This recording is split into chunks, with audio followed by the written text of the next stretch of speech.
Assalamu alaikum wa rahmatullahi wa barakatuh. Hürmetli qarindoshlar, men qarindoshlar Nabiy Allah. Bugungi programmamizda o'sha asosliq biz Facebook'dagi har xil Xitoy tajovuzchilarining mayli peshmonlar bo'lsin, mayli to'r buzg'unchilar bo'lsin, mayli hasadxo'rlar bo'lsin, mayli pishni basa tarqatqichlar bo'lsin, bularni qanday bayqaymiz, bularni qanday zarba beramiz degan masala ustida o'zimizning ko'z qarashlari bilan birlikda o'rtoqlashamiz har birlari bilan. Bunun da asaslı hem dememiz bilgendek bazı bir o'ttirimizdagi bazı bir sürkülüşlerini, bazı bir qarlashlarni, pishni basatlarni, töhmetlarni yağdırılgan meydanga aylandırıp aldı.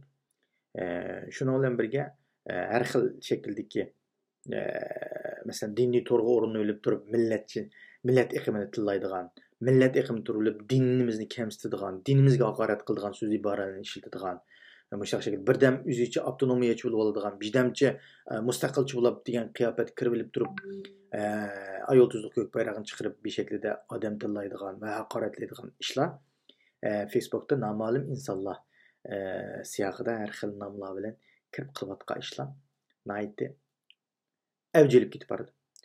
Bunun nisbeten bazı qarindoshlarimiz bunda avjilishdan keyin bo'ldilarmish Facebook'tan chekinib turay. Ani keyin boshqalarni ayrimxonasiga kirib haqorat tillaydigan, ani keyin bularmi ayol hemşerilerimizden ayrimxonasiga kirib har xil şekilde bo'lmag'ur rasm va har xil şekilde gap qiladigan va yoki ayol siyog'iga kirib olib turib, er kishininki ayol siyog'iga kirib olib turib, mazlum qiyofatga kirib olib turib, boshqa o'zi qo'lga tushirib olgan nativan qizlarimizning rasmlarini etib, o'zini mushu deb tunishtirish orqali alanı qamoq qilish nima qiladigan, o'zini mazlum ko'rsatib, o'zini bir şekilde nihoyat g'arib ko'rsatib, bir gapi bordek o'zining voy akam o'xshaydi ekansiz, dadam o'xshaydi ekansiz, voy uyatgini seg'inib ketgan, akam itilib ketganda, oqo'g'an ko'k o'g'andi deb boshqalarning yestashliqni qo'lga keltirib, ba'zi bir uchurlarni egallashtirishadigan, masalan, turvatqa o'rni, nima tijorat qiladi, nima ish qiladi, bir şekildeki ba'zi bir shaxsiy etiga doir uchurlarni egallashtirishadigan. Andan keyin bir şekilde başka milletlergimi özümüzün namıda meyli ahlaksız resimlerini assun, meyli bir şekilde gap qilsin, bir şekilde ulanımı bizning Uyghur xalqining nam, izzat, obro'yini tugadigan, ahlaksız deb ko'rsatishga urinadigan shakldagi ishlar bir avjilib qiladi. Buni nihoyatda sezgir bo'lishimiz kerak. Bundan bayqagan aman bularni tunigan bir narsani yozib qo'ydim. Mavhum dunyoda hargiz bir ishinib ketmaymiz qarshi tarafga.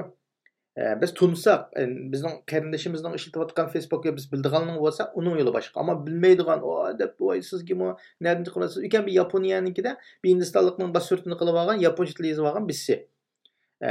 Hadizda boshqalardan so'rasam, boshqalarga yozibdi. Voy siz nerda, nima ish qilsangiz, aqlay ko'klay deb. Bir cevap verip lamandan dikin bir kameralık görüşeyle men sizni yaqında tanıolay Yaponiya ekansiz deb asaqlam ochiq olmaydi demdi. Gipini o'rani qarasam bir yangi Uyg'urchani o'rgangan Xitoy deb turdi endi. Azraqlam gapibdi, ne sekundlik. Demak nima deganda, hozir mayli Xitoyniningmi, Xitoy to'rsaqchilariningmi, qana deganda Uyg'urchani aytib pishiq yozalaydi. Uçur berelaydi.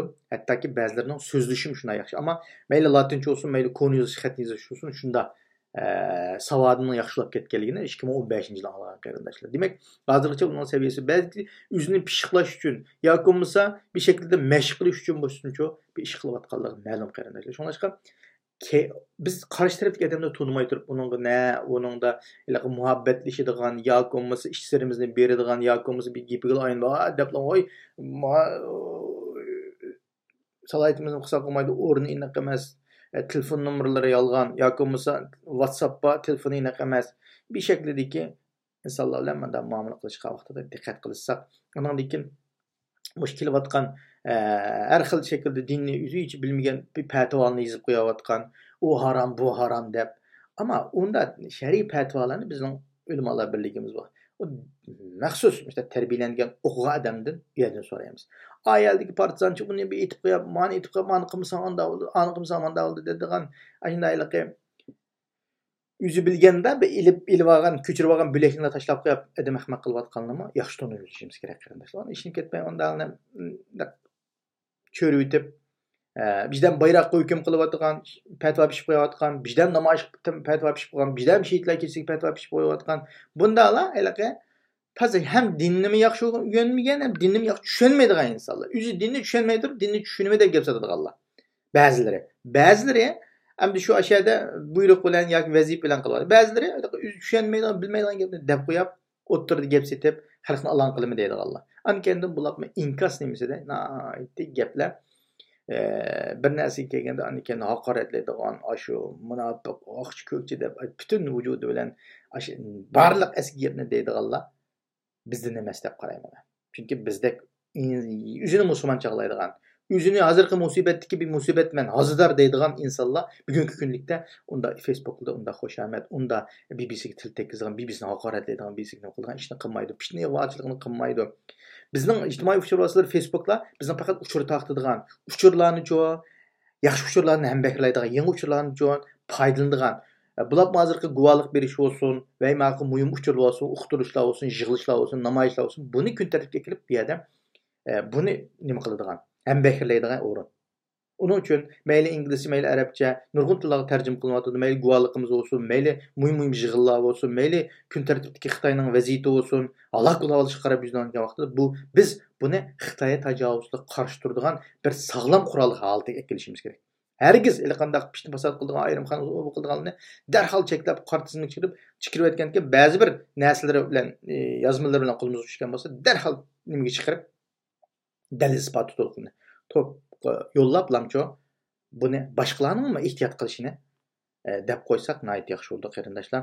Shunga bu sog'lom o'zimizning maydonini o'zimiz asrashimiz kerak, o'zimiz qo'g'itishimiz kerak.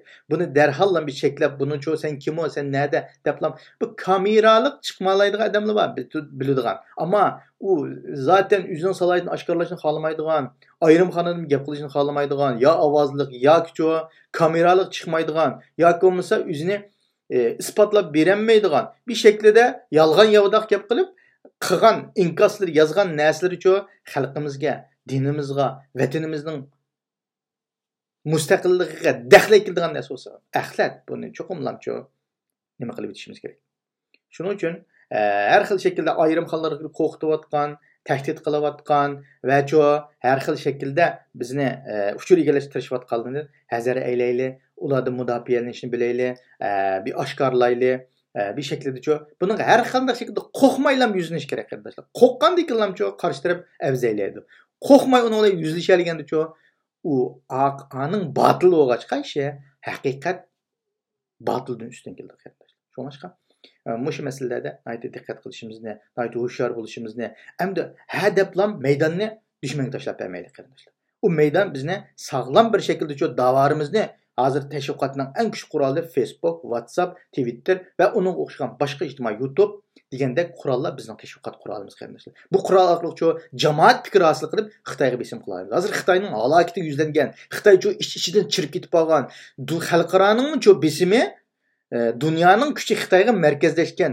Xitoyni cho bir shaklda kommunizm yo'qtimiz deydigan bir shuar ostiga jug'langan vaqtda bu fursatni yaxshi bilsak, naytchon tutsak deb o'ylayman. Vaqt munosabati bilan bu shunchalik gap qilaman qarindoshlar. Hamon Janob Alloh tashkir. Assalomu alaykum va rahmatullohi va barakatuh.